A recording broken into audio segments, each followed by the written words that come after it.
Title sponsor VCare. Extraordinary problems require extraordinary care. Powered by the Chennai Silks. Let the celebrations begin. Ashwin Sweets and Snacks.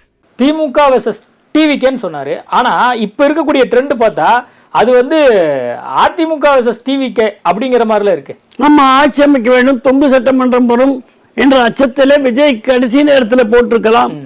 Vijay ஒருவேளை தப்பு கணக்கு போட்டாரோ அதிமுகவையும் என்டிஏயும்.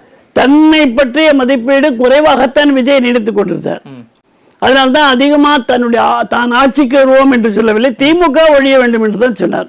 திமுக சரியில்லை என்று தான் எதிர்கட்சிகள் அனைத்தும் அண்ணா திமுக கூட்டணியில் இருந்து விஜய் வரைக்கும் எல்லோருமே திமுக அகற்றப்பட வேண்டும் என்று தான் பேசியிருக்கிறார்கள். அப்படித்தான் நிகழ்ந்திருக்கிறது. இதுல எந்தவித சந்தேகமும் கிடையாது. அதுல வெற்றி வாகை சூடக்கூடிய விஜயாக ஒரு புதுமுகத்தை பார்த்திருக்கிறார்கள். நான் ஏற்கனவே குறிப்பிட்டதை போல 60 ஆண்டுகள் அழுத்து போனவர்கள், பெரும்பாலும் முன்னாள் அமைச்சர்கள், அண்ணா திமுக உள்ள அமைச்சர்கள் எல்லாம் தோற்றுக் கொண்டிருக்கிறார்கள். அதை நாம் பார்த்து கொண்டிருக்கிறோம்.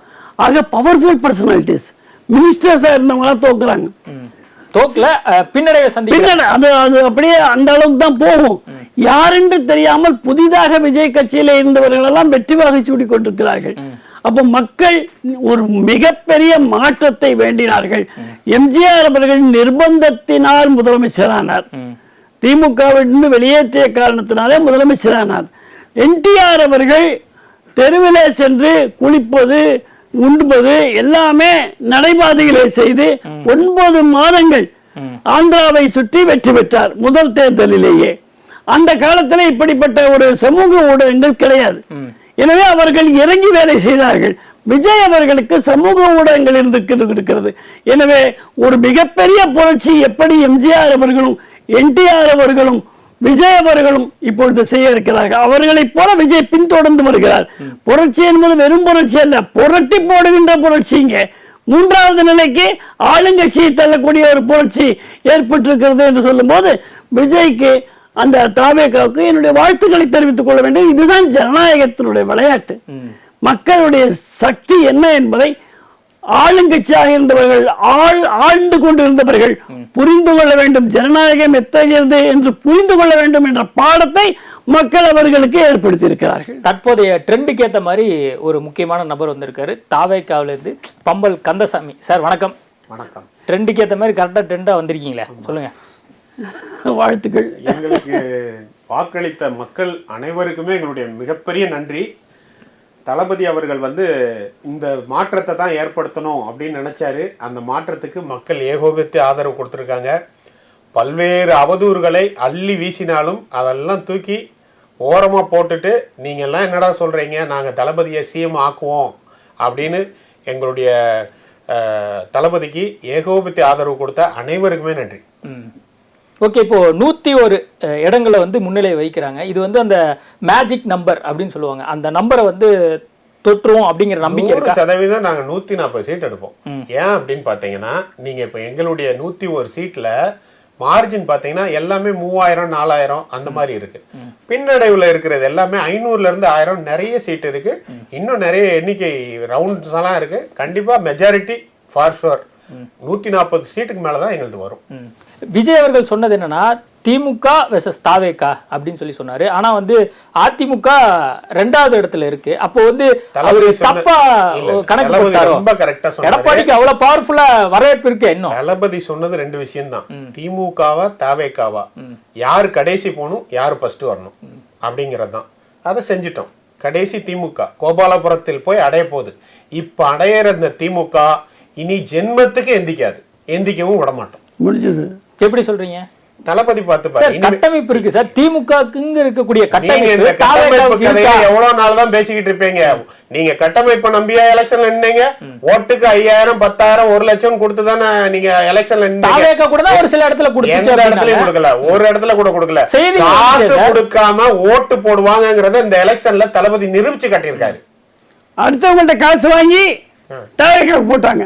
ஆமா, எல்லார்கிட்டையும் காசை வாங்கிட்டு தளபதிக்கு ஓட்டு போட்டாங்க. தமிழ்நாட்டு மக்களை கரெக்ட் ஆக்குனது இந்த திமுக தான். இப்போ அந்த திமுகக்கு நல்ல பாடத்தை போக்கிட்டே இருக்காங்க.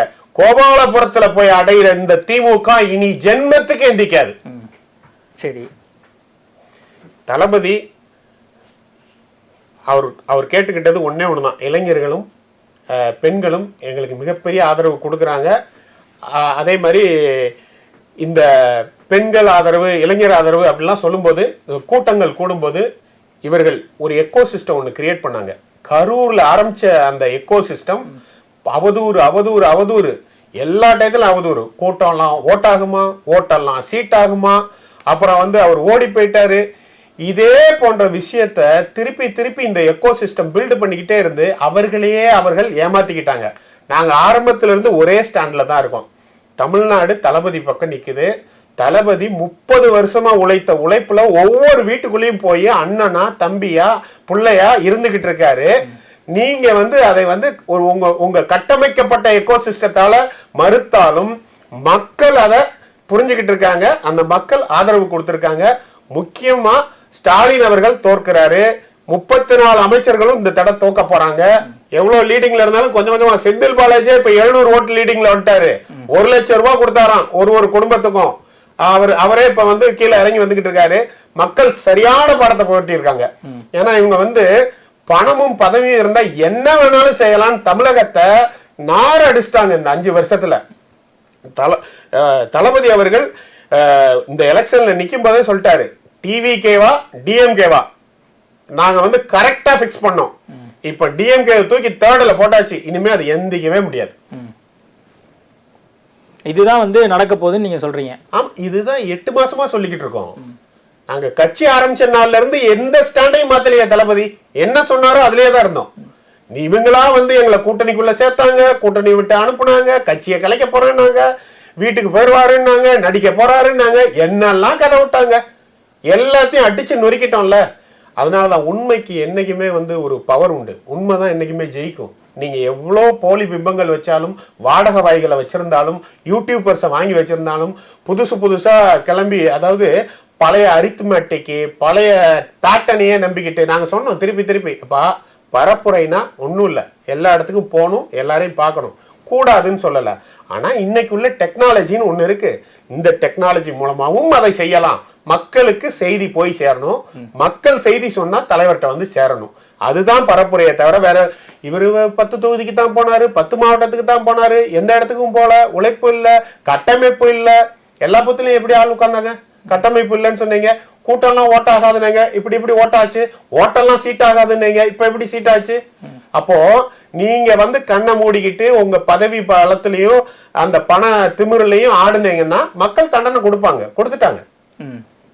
சொல்லுங்க சார் நித்யானந்தன் சார். மக்கள் சரியான தண்டனையை அதிமுகவுக்கும் சேர்த்து கொடுத்துருப்பாங்க போல இருக்கே, என்டிஏக்கும் சேர்த்து கொடுத்துருப்பாங்க போல இருக்கே. இல்ல, ஆளுங்கட்சியை 3வது இடத்துக்கு தள்ளுகின்ற அளவிற்கான தண்டனைனா யாருக்கு அதிகம் பாருங்க. அதிமுக ஆளுங்கட்சியா இருக்கல. நான் அதிமுகவும் பேசவில்லை. நான் 60 ஆண்டுகளுடைய ஆட்சிக்கு என்று சொல்லும்போது அதிமுகவும் இதில் அடங்கும். ஒரு மாற்றத்தை தேசிய கட்சிகளுக்கும் இங்க இடம் இல்ல அப்படிங்கிற மாதிரி ஒரு உறுதியாக காங்கிரஸ், ஏன்னா காங்கிரஸும் வந்து கிட்டத்தட்ட போன தடவையோட இந்த தடவை அதிக தொகுதிகளில் கேட்டு வாங்கினாங்க. பாஜக கேட்டு வாங்கியிருக்காங்க. அப்படிங்கும் போது தேசிய கட்சிகளுக்கும் இங்க இடம் இல்லையா? அப்ப இனிமேல் மாநில கட்சிகள் மட்டும்தான் இங்க தமிழக மக்கள் மத்தியில ஒரு நபர்களாக. நான் என்னுடைய சமூக ஊடகங்களை மிக தெளிவாக குறிப்பிட்டிருக்கிறேன். கம்யூனிஸ்ட், பாஜக, காங்கிரஸ் 3 தேசிய கட்சிகள் இங்கே தலை தூக்க முடியாத அளவிற்கு தமிழகம் இருந்து கொண்டிருக்கிறது. இதை அந்த தேசிய கட்சியினுடைய தலைவர்கள் புரிந்து கொள்ள வேண்டும். இங்கே தமிழ் மக்களுடைய உணர்வுகளை மதிக்கக்கூடிய, தமிழை மதிக்கக்கூடிய, தமிழை போற்றுகின்ற ஒரு ஆட்சி தான் வர முடியும். அப்படிப்பட்ட நாடுதான் தமிழ்நாடு. நீங்க வந்து எந்த அளவிற்கு முன்னேற்றம் என்று இவர்கள் பொய்யை சொன்னாலும் கூட அத்தனை முன்னேற்றமும் காமராஜர் அவர்களும் வெங்கட்ராமன் அவர்களும் துவக்கி வைத்த முன்னேற்றங்கள் தான். அதிலிருந்து தான் இன்றைக்கு முன்னேறி கொண்டிருக்கிறது. அது மட்டுமில்ல, பிரிட்டிஷார் ஆண்ட காலத்திலேயே கூட இங்கே விமான நிலையம், ஹார்பர் 2மே இருந்த காரணத்தினால இண்டஸ்ட்ரீஸ் எல்லாம் இங்கே வந்தது.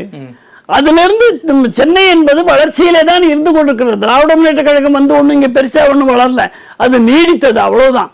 அதனால கோபாலபுரத்துக்கு அந்த ஜனநாயகம், சமூக நீதி இவைகளெல்லாம் நாங்கள் தான் காப்பாற்றுகிறோம் என்று சொல்லிக் கொண்டு வந்தவர்கள் கட்சியிலேயே சமூகத்துக்கு நீதி கிடையாது, ஒரு குடும்பத்துக்கு மட்டும்தான் கட்சி சொந்தம், ஆட்சி வந்தாலும் கூட ஒரு குடும்பத்துக்கு தான் ஆட்சி சொந்தம், பாராளுமன்ற உறுப்பினரானாலும் கூட ஒரு குடும்பத்திலிருந்து தான் ஆட்சி இருக்கு, அங்கே மேலே 2 பேர் போவார்கள், இப்படியாக இருந்த ஒரு குடும்ப கட்சி, குடும்ப ஆட்சி, இவற்றை மக்கள் வெறுத்து தள்ளிவிட்டார்கள். உங்களின் அனைத்து விதமான தலைமுடி மற்றும் சரும பிரச்சனைகளுக்கு ultimate solution We Care Hair and Skin Clinic. The Chennai Silks in Mega Summer Sale.